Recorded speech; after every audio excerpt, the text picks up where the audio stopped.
Hello everyone, this is part 3 of most expected questions in maths.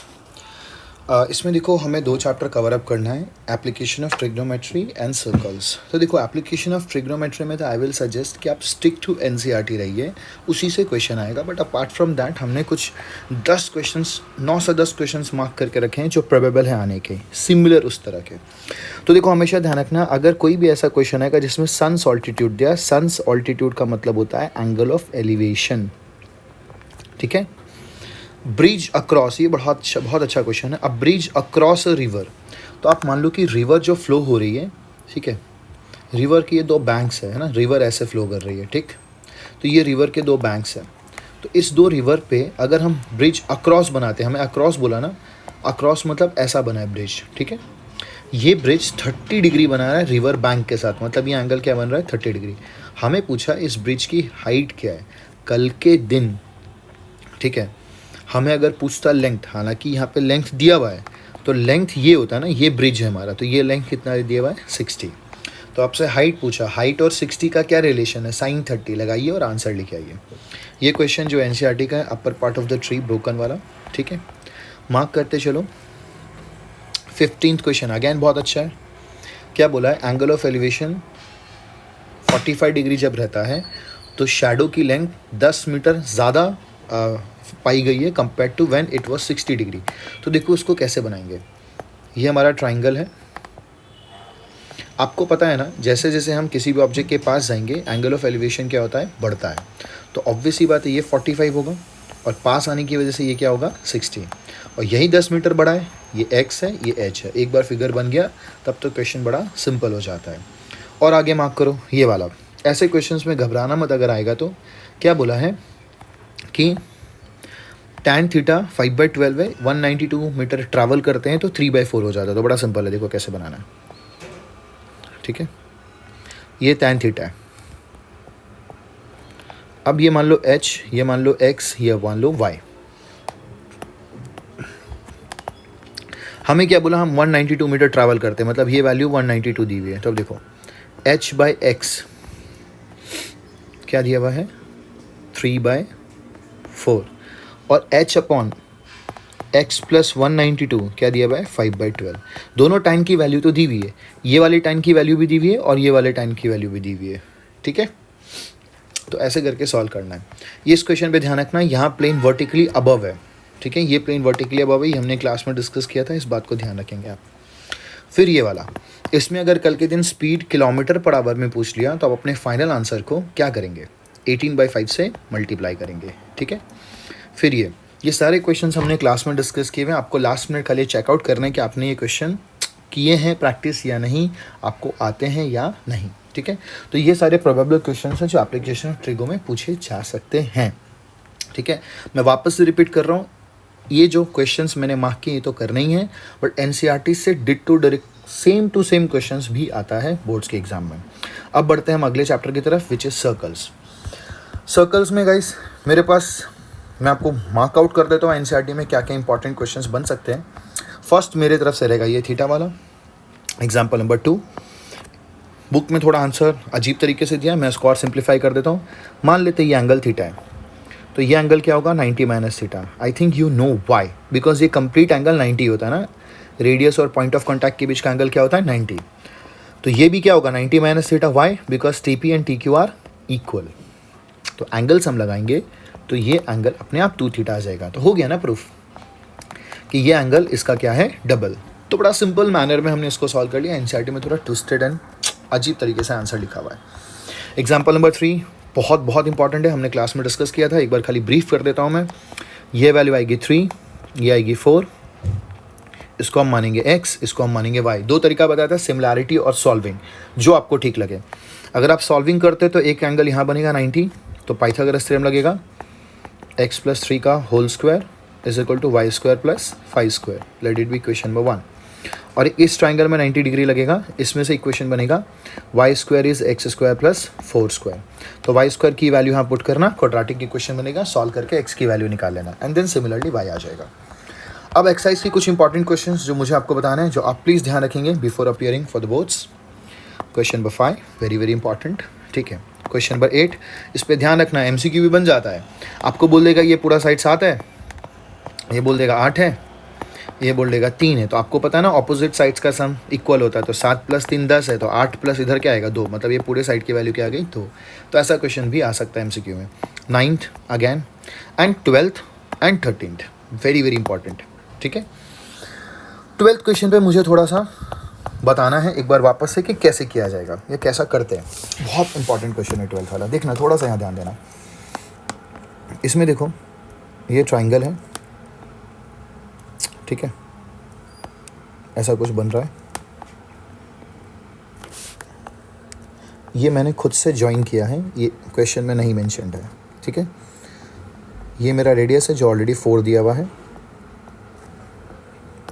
ठीक है, ये ए, ये बी, ये सी, ये वैल्यू 6 दी हुई है, ये भी 6 होगा, ये 8 दिया है, ये भी 8 होगा, ये x मान लेंगे, ये भी x मान लेंगे। ठीक है, बीच का सेंटर O है। अब देखो जो ये बड़ा वाला ट्राइंगल है ABC, इसका एरिया निकालते हैं हेरोन्स फॉर्मूला की मदद से। तो क्या formula, s × s - a, s - b, s - c।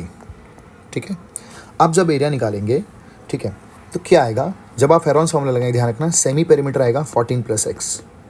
एक साइड, ये साइड है 14, ये है 8 + x, ये 6 + x।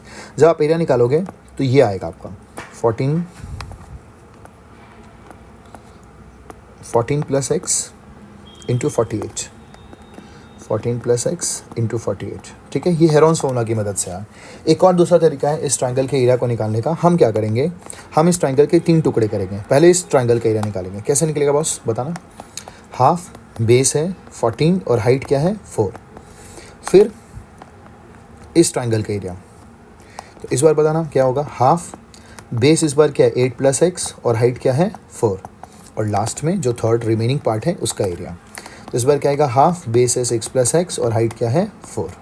ठीक है, जब आप इसको सॉल्व करेंगे तो आएगा 56 + 4x, यानी कि 4 कॉमन लेंगे तो 14 + x। अब मुझे पता है इन दोनों ही तरीके से जो मैंने ट्राइंगल का एरिया निकाला है, अल्टीमेटली एरिया क्या होगा, सेम। बहुत ध्यान से देखना मैंने कैलकुलेशन कैसे किया। तो ये एरिया जो मैंने पार्ट वाइज निकाला और ये एरिया जो मैंने हेरोन्स फॉर्मूला से निकाला, दोनों ही आपस में क्या होंगे, इक्वल। दोनों तरफ स्क्वायर करता हूँ, स्क्वायर करूँगा तो ये बनेगा, वहाँ से रूट हट जाएगा, ये और ये कैंसिल, 16 × 3 = 48, 14 + x, सॉरी यहाँ पे 48x था, I am so sorry, 48x है इधर, सो सॉरी, प्लस यहाँ बच जाएगा 3, सॉरी यहाँ बचेगा 14 + x = 3x। तो इसको हम सॉल्व करेंगे तो x का वैल्यू क्या आ जाएगा 7। ठीक है, ये तरीका है सॉल्व करने का। कई बार क्या होता है, इतना कॉम्प्लिकेटेड और इतना लेंदी क्वेश्चन नहीं देके बोर्ड्स आपको क्या करेगी, एक राइट एंगल ट्राइंगल दे देगी और उसके अंदर एक सर्कल दे देगी। इस राइट एंगल ट्राइंगल का जो है आपको डायमेंशन दे देंगे और बोलेंगे रेडियस निकालो। तो बड़ा सिंपल है, क्या करना है, आपको पता चल गया तीसरा डायमेंशन तो 10 होगा बिकॉज ऑफ पाइथागोरस थ्योरम। अब इस ट्राइंगल के 3 टुकड़े होंगे। एक तरीका आंसर क्या है निकालने का, area half base × height which is 24। दूसरा तरीका क्या है, जैसे यहाँ 3 टुकड़े किए थे वैसे इसके भी 3 टुकड़े कर दो। ठीक है, हर टुकड़े का शेडेड आंसर निकालो। कैसे निकालोगे, हाफ बेस है 6, रेडियस तो पता ही नहीं है r, फिर वैसे ही हाफ बेस है 10, रेडियस तो पता ही नहीं है r, और फिर हाफ बेस है 8, रेडियस पता नहीं है r। इन सबको जोड़ेंगे तो आंसर 24 आना चाहिए एरिया का, तो वहाँ से r का वैल्यू कैलकुलेट हो जाएगा। हो सकता है ये क्वेश्चन भी पूछे। ठीक है गाइस, देखो एनसीईआरटी के तो इतने इंपॉर्टेंट क्वेश्चंस हैं जो मैंने बताया। इसके अलावा कुछ इंपॉर्टेंट क्वेश्चंस के मैंने लिस्ट भी बनाई है, थोड़ा सा ध्यान देना यहाँ पर। ये रहे कुछ इंपॉर्टेंट क्वेश्चंस की list, take a note of this. ये क्वेश्चंस आप करके जाएंगे, ठीक है, ये क्वेश्चंस आपको आने चाहिए before appearing for your boards. ठीक है ना, यहाँ पे 1-2 क्वेश्चंस मैं आपके लिए थोड़ा सॉल्व कर देता हूँ जो थोड़े अच्छे हैं, ट्रिकी है, जहाँ से हमें कुछ सीखने के लिए मिल सकता है। इसमें देखो हम क्या करेंगे, मैं यहाँ पे से इसको ज्वाइन करूँगा। ठीक है, अगर ये 30 है तो मुझे तो पता है ना ये दोनों एंगल्स इक्वल होते हैं, तो एंगल्स हम लगाओ, ये क्या आएगा 75 और ये भी क्या आएगा 75। ठीक है, आ गया ये। अब ये एंगल आएगा 15 डिग्री बिकॉज ये कंप्लीट एंगल 90 डिग्री होगा, वैसे ये भी क्या आएगा 15। ये क्या बनेगा, एंगल्स हम लगाओ, इसमें क्या आएगा 150। आपको पता होना चाहिए सेंटर पे जो एंगल बनता है उसका आधा यहाँ बनता है, 9th स्टैंडर्ड कॉन्सेप्ट, तो ये क्या आएगा 75। अब ज़रा ढंग से देखो, क्यू आर एस ट्राइंगल के अंदर, क्यू आर एस ट्राइंगल के अंदर, ठीक है, देखना ये वाला एंगल, और हमें दिया हुआ है कि एस आर और ये पैरेलल है, ध्यान से देखना, ये दोनों अगर पैरेलल है तो ये वाला एंगल और ये पूरा एंगल ऑल्टरनेट इंटीरियर एंगल होगा। ध्यान से देखो, इसको मैं ट्रांसवर्सल अगर लूँ तो ये पूरा एंगल भी क्या हो गया 75 degree. Now in Q R S triangle दो एंगल आ गया, एक तो आर विच इज़ 75 और एक एस विच इज़ अगेन 75। तो एंगल्स हमसे बताओ क्यू क्या आएगा 30 डिग्री। तो this is going to be its answer. ठीक है, मुझे आपको बस खाली यही बताना है कि 2-3 कॉन्सेप्ट हमें सर्कल चैप्टर के अंदर लेके जाने before appearing for tomorrow's exam. वो ये है, एंगल आधा होता है, दूसरा from external point tangents equal होते हैं तो एंगल्स की वैल्यू भी क्या होगी इक्वल, तीसरा फ्रॉम एक्सटर्नल पॉइंट्स टेंजेंट का लेंथ इक्वल होता है, चौथा और last angle at point of contact is 90 degree. Similarly अगर हम ये क्वेश्चन करें, एक बार ट्राई करते हैं। ठीक है, क्यू पी टी, ये पूरा एंगल हमें दिया हुआ है 55 डिग्री। ठीक है, अगर ये एंगल 55 डिग्री है बॉस, तो ये बचा हुआ क्या होगा, 90 में से सब्ट्रैक्ट करो, कितना आया 35 डिग्री आ गया। तो ये भी क्या आएगा 35। एंगल्स हम लगाओ, ये क्या आएगा 110। तो रिफ्लेक्स से पीछे वाला क्या आएगा, बिकॉज वी नो एक पॉइंट के अराउंड 360 डिग्री होते हैं, हो गया 250।